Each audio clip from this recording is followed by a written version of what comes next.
mahasiswa D4 Administrasi Bisnis Politeknik Negeri Bandung. Pada kesempatan kali ini, aku akan mereview buku Better Than Before karangan Gretchen Rubin. Namun, pada kesempatan kali ini, aku akan membahas mengenai topik 3, yaitu keinginan, kemudahan, dan alasan. Kita sebagai manusia hidup pasti menginginkan kebiasaan yang baik. Namun, kita juga ingin untuk memiliki kemudahan dan juga kesenangan. Tapi seringkali tujuan ini tuh sering berbenturan. Maka ini mencakup banyak strategi. Nah, strategi apa? Di sini ada strategi uptime, strategi kenyamanan, dan juga strategi ketidaknyamanan. Namun, aku akan membahas lebih detail mengenai strategi kenyamanan. Ya, pada subbab ini sulit untuk membuat hal lebih mudah. Itulah kenyamanan. Seperti biasa, pada saat saya akan membaca subtopik ini, saya disuguhkan oleh penggalan kalimat dari buku, dan kali ini adalah penggalan kalimat dari Christopher Alexander yang berbunyi, ada mitos terkadang tersebar luas, bahwa seseorang hanya perlu melakukan pekerjaan batin, bahwa seseorang bertanggung jawab sepenuhnya atas masalahnya sendiri, dan bahwa untuk menyembuhkan dirinya sendiri, ia hanya perlu mengubah dirinya sendiri. Faktanya adalah, seseorang begitu dibentuk oleh lingkungannya, sehingga keadaan harmoni bergantung sepenuhnya pada harmoni dengan lingkungannya. Begitulah kata Christopher. Nah, kata penulis, orang-orang sering berkata kepadanya, apa yang paling mengejutkan tentang kebiasaan? Suatu hal yang terus-menerus membuat ia heran adalah sejumlah mana kita dipengaruhi oleh kenyamanan semata, katanya. Jumlah usaha, waktu, pengambilan keputusan, atau tindakan yang akan memiliki pengaruh besar bagi pembentukan kebiasaan. Pada tingkat yang benar-benar luar biasa, kita lebih cenderung melakukan sesuatu jika kita nyaman, dan kecil kemungkinannya jika kita tidak nyaman.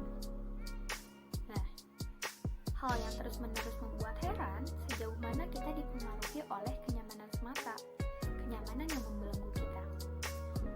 Untuk alasan ini, kita harus memperhatikan kenyamanan setiap aktivitas yang kita inginkan atau jadikan kebiasaan, seperti menempatkan keranjang sampah, menempatkannya di samping depan pintu, membuat penyortiran surat sedikit lebih nyaman, atau berhenti menunda-nunda suatu tugas.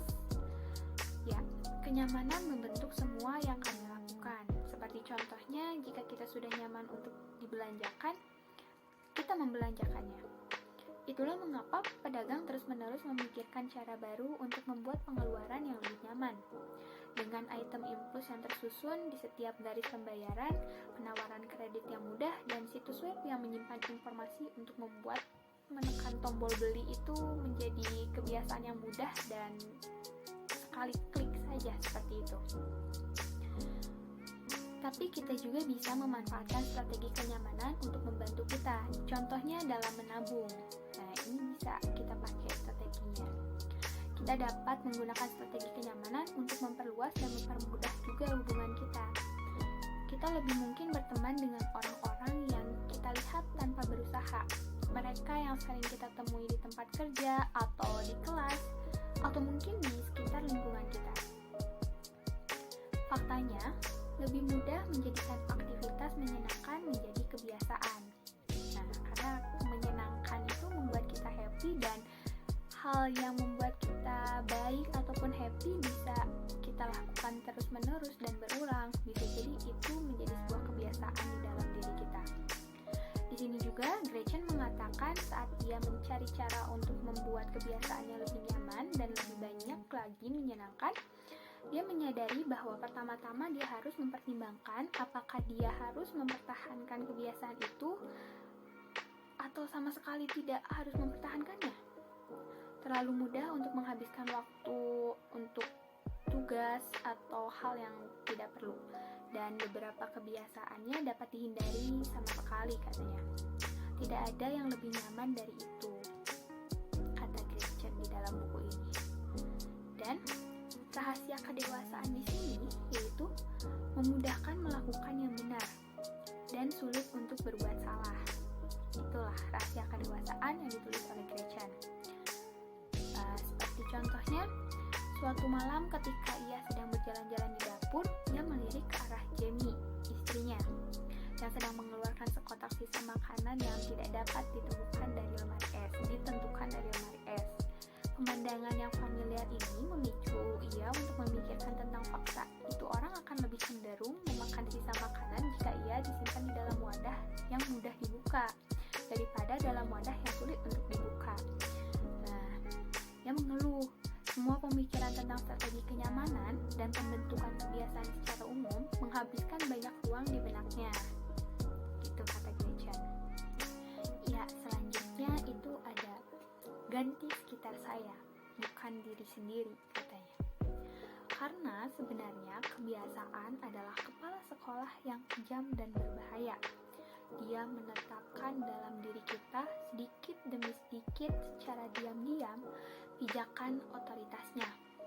Tetapi setelah permulaan yang lembut dan sederhana ini menetapkan dan menanamkan dengan bantuan waktu, dia segera menyingkap kepada kita wajah yang marah dan tirani yang tidak lagi memiliki kebebasan untuk kita, bahkan mengangkat mata kita.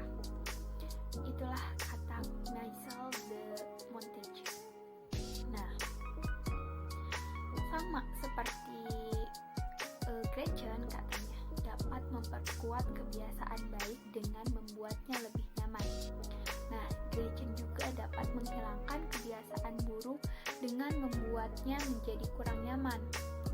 Nah, di sini tuh katanya Gretchen tidak perlu menghabiskan banyak waktu menjelajahi strategi kenyamanan, karena ini adalah bayangan cermin. Ya, bayangan dari kenyamanan, tetapi terlalu penting untuk tidak memiliki namanya sendiri. Nah, kunci untuk memahami banyak kebiasaan buruk yaitu impulsif. Orang yang impulsif kesulitan untuk menunda kepuasan dan mempertimbangkan konsekuensi dalam jangka yang panjang. Seperti mereka merasa sulit untuk membuat rencana ke depan, dan begitu mereka memulai tugas, mereka kesulitan untuk mematuhinya.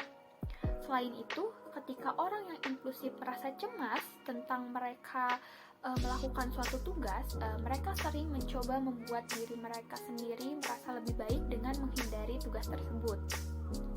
Nah, dengan menunda-nunda, dia itu bisa menghindari dari kecemasan yang mereka rasakan. Namun, sementara beberapa orang lebih impulsif daripada yang lain. Nah, kita semua terkadang merasa dorongan untuk menyerah kepada kepuasan langsung, dan seringkali itu berarti menghentikan kebiasaan baik kita. Semakin sulit melakukan sesuatu, semakin sulit melakukannya secara impulsif. Jadi kenyamanannya membantu kita berpegang pada kebiasaan yang baik. Banyak orang ingin mengurangi kebiasaan berbelanja. Nah, salah satu strategi yang efektif adalah melakukannya membuat belanja tidak senyaman mungkin. Nah, jangan mengambil gerobak atau keranjang. Jadi cepatlah, karena semakin sedikit waktu yang kita berikan untuk berbelanja untuk diri kita sendiri itu, semakin uang yang dikeluarkan juga semakin sedikit gitu. Karena waktu berbelanja kita juga tidak nyaman dan juga tidak membuat kita berbelanja terlalu lama dan berlebihan seperti itu. Namun, seperti biasa, memang benar bahwa solusi yang berbeda berhasil untuk membuat orang juga berbeda. Nah, bagi banyak orang, berbelanja online itu adalah masalah. Tetapi, sebagai seorang pembaca mencatat bahwa katanya, saya biasanya hanya membeli barang secara online. Dengan itu, saya tidak melakukan pembelian impulsif. Saya memiliki lebih banyak waktu untuk memikirkannya dan menelitinya, katanya. Seperti itu. Nah, menggunakan online itu hanya terlalu nyaman dan menjadi lebih nyaman sepanjang waktu, sehingga orang-orang yang berjuang dan menolak berbelanja online atau menunda-nunda bisa mendapatkan keuntungan dari aplikasi seperti Freedom atau Self-Control seperti itu. Nah, karena ketidaknyamanan dalam pengambilan keputusan membuat kita itu cenderung tidak untuk melakukan tindakan, tidak bertindak. Majikan itu dapat menggunakan strategi ketidaknyamanan itu untuk mendorong karyawannya mengembangkan kebiasaan keuangan yang baik gitu. Jadi ini merupakan salah satu strategi untuk majikan ya. Nah, di bidang makanan dan minuman contohnya, orang-orang menemukan berbagai cara cerdik untuk memanfaatkan ketidaknyamanan, seperti saya makan dengan tangan saya yang tidak dominan, dan saya menggunakan sumpit setiap kali saya makan di rumah. Mungkin orang lain berkata, saya menjaga suhu lemari es saya sangat rendah saat es krim sudah sekeras batu, katanya. Saya harus bekerja untuk mengeluarkan beberapa sendok jika esnya menempel pada kristal es yang ada di lemari esnya. Atau mungkin daripada meletakkan piring di atas meja, saya menyimpannya di dapur. Jadi saya harus bangun untuk mengambil lebih banyak makanan, katanya. Nah, tentu saja terkadang kita tidak membuat kebiasaan menjadi merepotkan karena kita tidak benar-benar ingin merubahnya, gitu. Jadi kita itu terkadang harus membuat ketidaknyamanan agar kita bisa merubah kebiasaan kita. Mungkin ketika kebiasaan buruk itu sering kita lakukan, coba lakukanlah kebiasaan buruk itu agar tidak nyaman pada saat kita melakukannya. Cobalah agar kita tidak ingin melakukan kebiasaan itu kembali. Seperti itu, teman-teman.